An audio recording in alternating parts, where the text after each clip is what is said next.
저는 오늘 에베소서 6장 1절부터 3절까지의 말씀을 가지고 주를 믿는 자녀들에게라고 하는 제목으로 은혜를 나누도록 하겠습니다.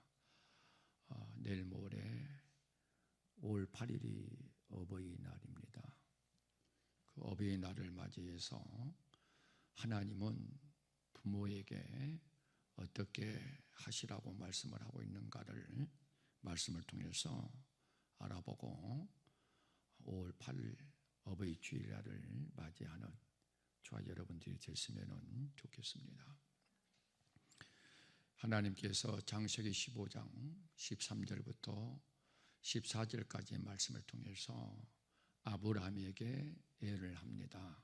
아브라함아, 네 자손이 이방이 객이 되어 400년 동안 그들을 섬기겠고 내가 그들을 징치한 후에 큰 재물을 이끌고 나오리라라고 예언하시고 난 이후에 700년이 지나고 난 이후 모세를 통해서 아브라함에게 예언한 말씀을 성취해 나가기를 시작합니다. 애굽에서 노예 생활을 하고 있던 이스라엘 백성들을 이제 출애굽을 시켜서 10가지 재앙을 내려가지고 그들을 징치한 장면이 출애굽기 7장에서부터 12장까지 기록이 되어 있습니다. 그리고 13장에서는 불기둥과 구름기둥으로 인도를 하시고 출애굽기 14장에서 홍해를 가르시고 출애굽기 15장 1절과 2절의 말씀을 보면은 여호와 아버지 하나님이 나의 힘이고 나의 구원 되신다라고 고백하고 있는 것을 볼 수 있습니다. 고백한 이스라엘 백성들을 바로 젖과 꿀이 흐르는 가나안 땅으로 인도하지 아니하고 광야로 인도를 하십니다. 광야로 인도를 하신 그 하나님은 이스라엘 백성들에게 너희가 섬겨야 할 하나님이 어떠한 하나님인가라고 하는 사실을 출애굽기 15장 22절부터 17장까지의 말씀을 통해서 쓴물을 단물로 변화시켜 주시는 하나님, 치료하시는 하나님, 가난한 자를 부욕해 하시는 하나님, 반석을 쳐서 생수를 공급해 주시는 하나님, 하늘에서 만나를 내려 먹고 마시고 입는 것들을 염려하고 근심하지 아니하도록 일용할 양식을 공급해 주시는 하나님, 그리고 아멜렉과의 전쟁에서 손을 들고 기도할 때에 승리케 해주시는 하나님이다라고 하는 사실을 보여주십니다. 그리고 출애굽기 19장에서 너희가 섬겨야 할 하나님은 이러한 하나님이다. 그러므로 나와 언약을 맺겠는가라고 묻습니다. 그때 이스라엘 백성들은 일제히 다 하나님의 말씀에 청종하여 언약을 맺겠다라고 응답을 합니다. 그리고 하나님과 이스라엘 백성들은 피로 언약을 맺게 되는 장면이 출애굽기 19장까지 기록되어 있는 말씀입니다. 그 언약을 맺은 이스라엘 백성들에게 하나님께서 출애굽기 20장에서부터 24장까지의 말씀을 통해서 율법, 즉 십계명을 주시는 것을 볼 수 있습니다. 그 십계명을 보면은 1계명부터 4계명까지는 하나님께 대한 계명이고 5계명부터 10계명까지는 사람에 대한 계명이 기록이 되어 있습니다. 근데 사람의 계명 중에 첫 계명이 무엇인가라고 하면은 주를 믿는 자녀들에게 주시는 계명인데 그 계명이 바로 내 부모를 공경하라. 그리하면 하나님 나 여호와가 내게 준 땅에서 내 생명이 길리라라고 말씀을 하십니다. 그런데 저희 여러분들이 알아야 할 것은 이 말씀은 하나님께서 모세를 통해서 말씀하시지 아니하고 하나님께서 직접 나타나셔서 하나님의 음성으로 말씀을 하셨다라고 하는 것을 알 수가 있습니다. 여러분도 잘 알다시피 하나님의 말씀을 읽어보면은 하나님께서 하라고 하는 말씀이 있고 하나님께서 하지 말라고 하는 말씀이 있습니다. 그리고 그 결과를 하나님께서는 축복과 저주로 나타낸 것을 볼 수 있습니다.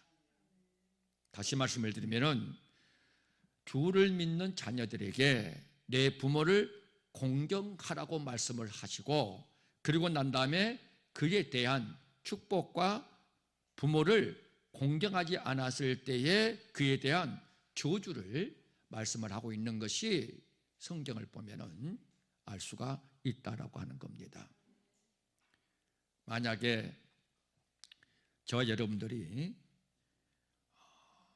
나에게 아무런 복도 그리고 나에게 아무런 저주도 줄 수 없는 어떤 사람들이 내 부모를 공경하라, 그리하면 내가 땅에서 잘 되고 장수하리라라고 말을 한다고 한다면은 아마 그 사람들의 말을 듣지 않을 겁니다.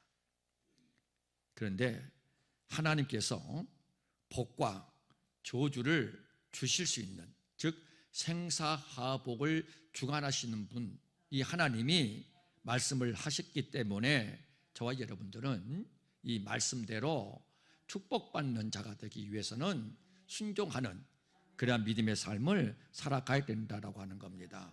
그러면은 내 부모를 공경하라고 말씀하신 이 하나님이 출애굽기 15장 22절부터 17장까지 기록되어 있는 5가지를 이루시는 하나님이다라고 말씀하고 있는 외에, 다시 말씀을 드리면 쓴물을 단물로 변화시키고 치료해 주시고 가난한 자를 부유케 해 주시고 일용할 양식을 공급하시고 반석을 쳐서 생수를 공급해서 주님 한 분으로 만족케 하고 승리케 하시는 하나님이라는 사실 외에 성경을 통해서 너희가 믿는 하나님이 어떤 하나님인가라고 하는 사실을 말씀해 주고 있는 말씀이 이사야 44장 6절의 말씀을 보니까 나는 처음이요 마지막이며 나 외에 다른 신이 없다라고 말씀을 합니다. 다시 말씀을 드리면은 저와 여러분들에게 복과 생명을, 사망과 저주를 줄 수 있는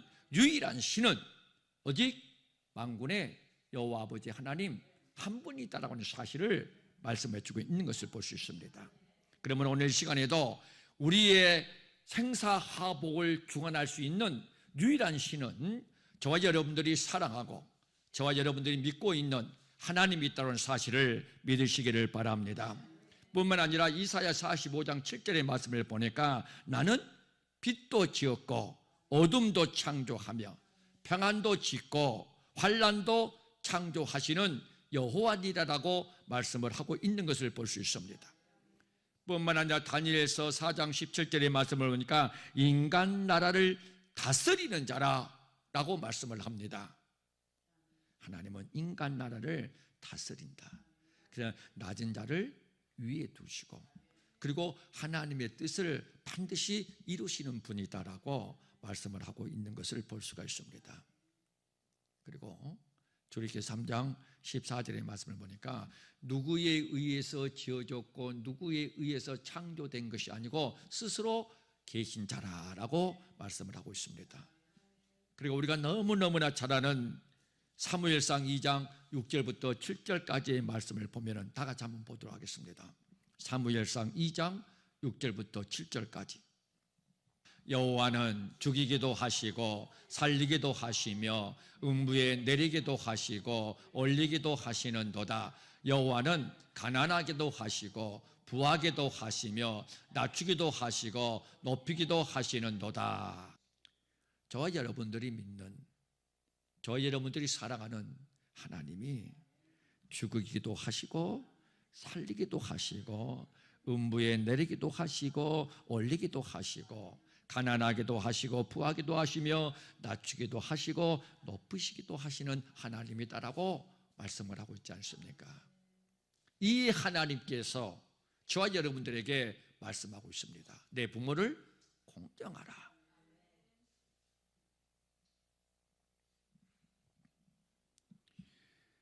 출애굽기 20장 12절의 말씀을 보니까요, 주를 믿는 자녀들이 부모님을 공경할 때에 여호와가 내게 준 땅에서 내 생명이 길리다 라고 말씀을 하시고, 생명이 길 뿐만 아니라 복을 누리리라 라고 말씀을 하고 있는 것을 보게 됩니다. 저와 여러분들이요, 제가 말씀을 드리지 않더라도 이 보도를 통해서라든가 신문을 통해서라든가 또한 여러 사람들의 얘기를 들어보면은 이 자녀들의 가치관이요, 정말로 위험수위까지 올라 있다라고 하는 사실을 제가 말씀을 드리지 않더라도 너무너무나 잘 알고 계시리라고 생각을 합니다. 너무너무 걱정이 된다. 너무너무 안타까운 일들이 많이 일어나고 있다라고 하는 것을 볼 수가 있습니다. 하물며 주를 믿는 자녀들에게서까지도 그러한 현상들이 일어나고 있다라고 하는 사실을 부인할 수가 없습니다. 왜 그럴까요? 하나님의 말씀을 모르고 있기 때문입니다. 하나님께서 택함 받은 백성인 저와 여러분들에게 말씀합니다. 사랑하는 자들이여, 하늘에서 비가 내리고 하늘에서 눈이 내리는 것을 너희가 잘 알고 있지 않느냐? 그런데 하늘에서 내린 비와 눈이 다시 하늘로 올라가는 것을 본 적이 있느냐? 하늘에서 내린 비와 눈이 토지를 적셔서 파종하는 자에게 열매를 맺게 하는 것처럼 내 입에서 나가는 말도 다시는 내게로 돌아오는 법이 없고 반드시 하나님의 뜻을 이루어 드린다라고 말씀을 하고 있는 것을 볼 수가 있습니다. 그래서 내 부모를 공경하라. 이 땅에서 너희가 장수할 것이고 이 땅에서 복을 받아 누릴 것이다라고 말씀하신 이 말씀대로 이루어 주시는 하나님이 있다라는 사실을 알 수가 있다라고 하는 겁니다. 신명기 5장 16절, 너는 너의 하나님 여호와의 명한 대로 내 부모를 공경하라. 그리하면 너의 하나님 여호와가 내게 준 땅에서 내가 생명이 길고 복을 누리리라 라고 말씀을 하고 있습니다. 너는 너희 하나님 여호와의 명한 대로라고 말합니다. 여호와 아버지 하나님이 저와 여러분들에게 명한 대로 명령이다라고 말씀을 하고 있다라고 하는 겁니다. 어떻게 명령을 하고 있습니까? 내 부모를 존경하라라고 말씀합니다. 이것이 하나님의 명령이다라고 하는 겁니다. 잘 들으시기 바랍니다. 내 부모를 공경하라, 이것이 뭐라고요? 하나님의 명령입니다. 하나님의 명령. 그런데요, 하나님의 명령이 곧 무엇인가라고 요한복음 12장 50절에 보면은 이렇게 말씀을 합니다. 나는 그의 명령이 영생인 줄 아노라. 자, 그의 명령이 뭐라고 말씀합니까? 영생이다라고 말씀을 하고 있지 않습니까? 즉 여호와 아버지 하나님 말씀이 내 부모를 공경하라. 어떻게? 여호와께서 명령하셨기 때문이다. 그러면 그 명령이 곧 무엇인가? 영생이다라고 말씀을 하고 있는 것을 볼 수가 있습니다.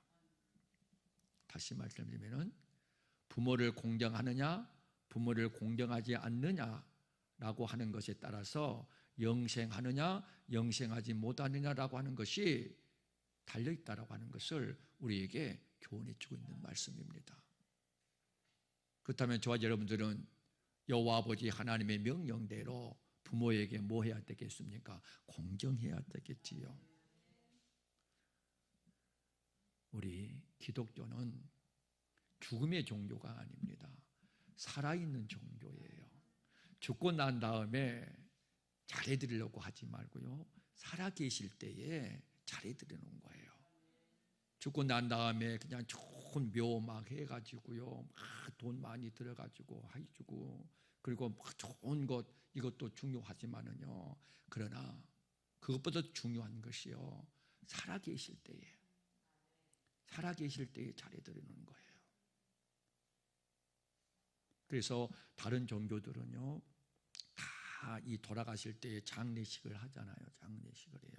장례식을 하게 되면은요, 다른 종교들은 어떻게 하냐면 영정 사진을 보고 장례 예배를 주관합니다.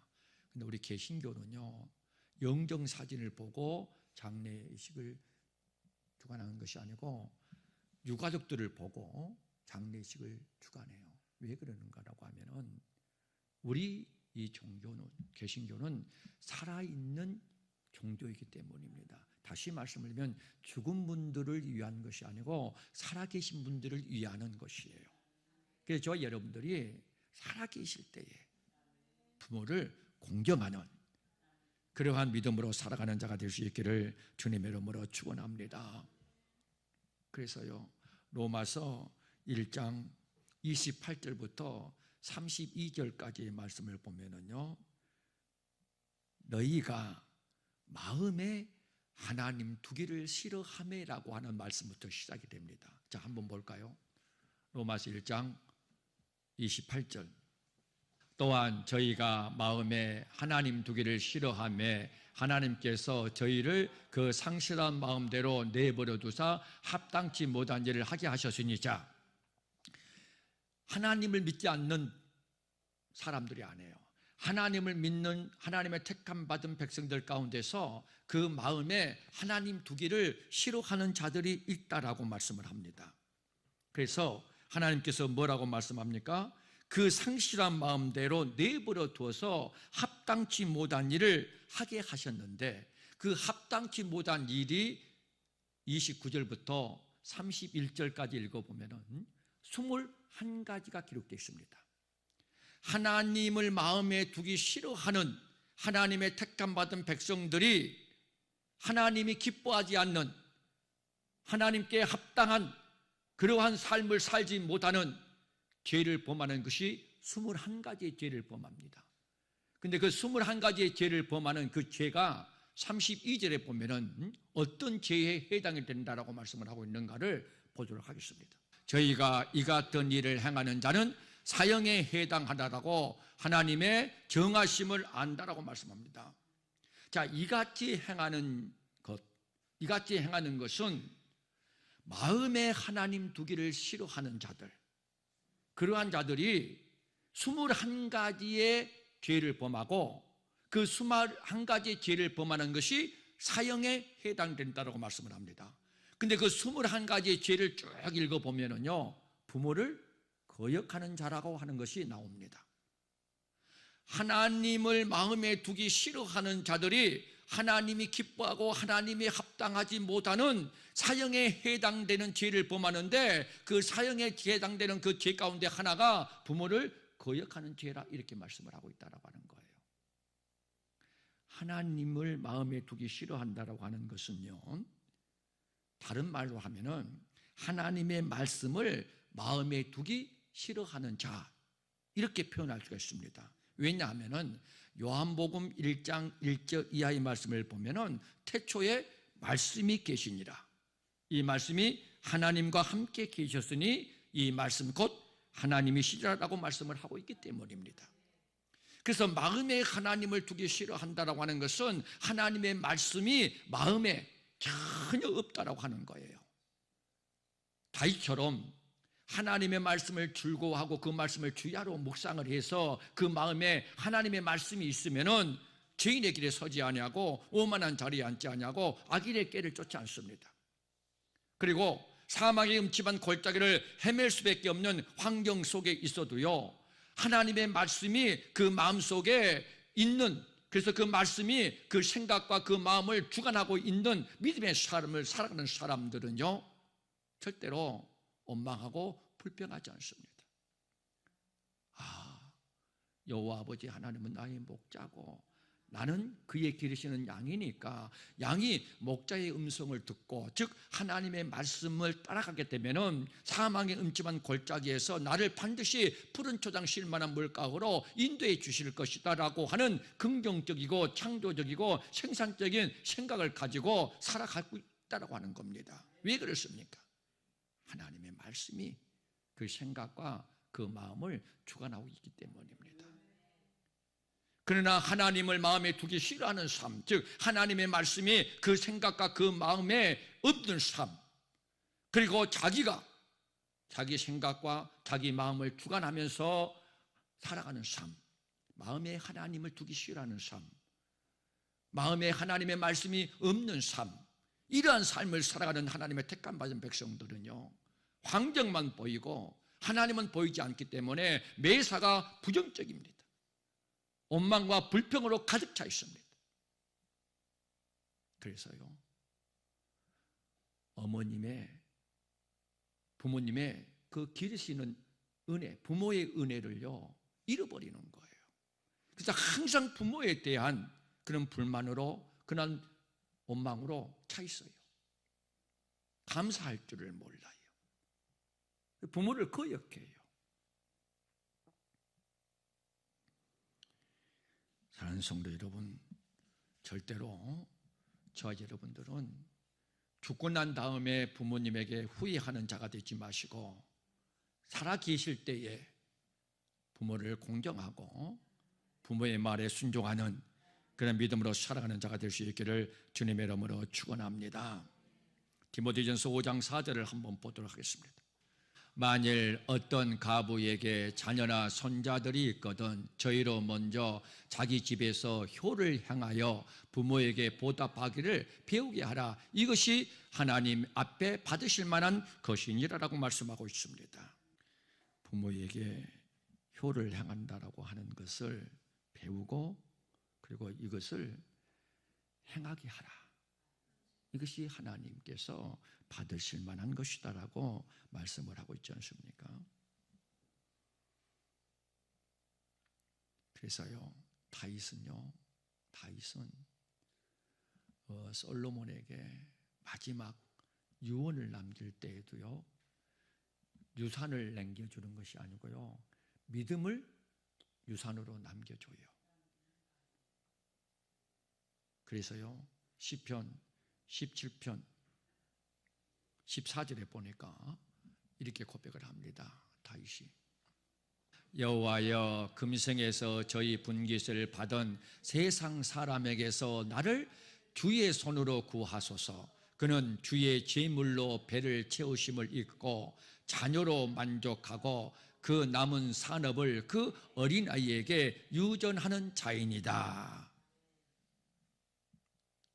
세상 사람들은요, 제물로 배를 채우고 자녀로 만족하고 남은 산업을 어린아이에게 유전하는 그런 세상 사람들에게서 나를 뭐 해달라는 거예요? 구원해달라는 거예요.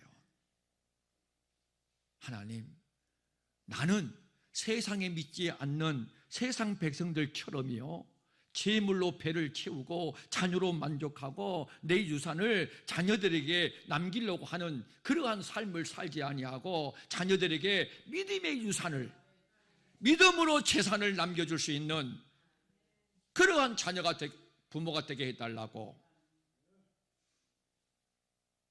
기도하고 있는 거예요. 사랑하는 성도 여러분,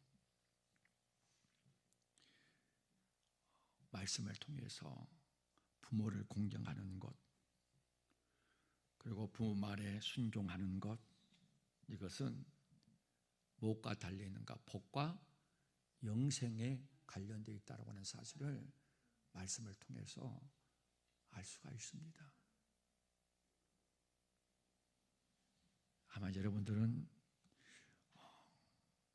지옥 가는 백성, 천국 가는 백성 이렇게 구분을 한다고 한다면은 아마 다 천국 가는 백성이 되기를 원하리라고 생각을 합니다.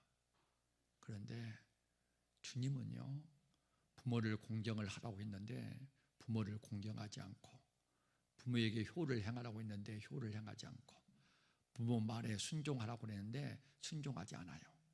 그럼 무엇과 연관이 되어 있다고요? 복과 영생에 관련이 되어 있어요.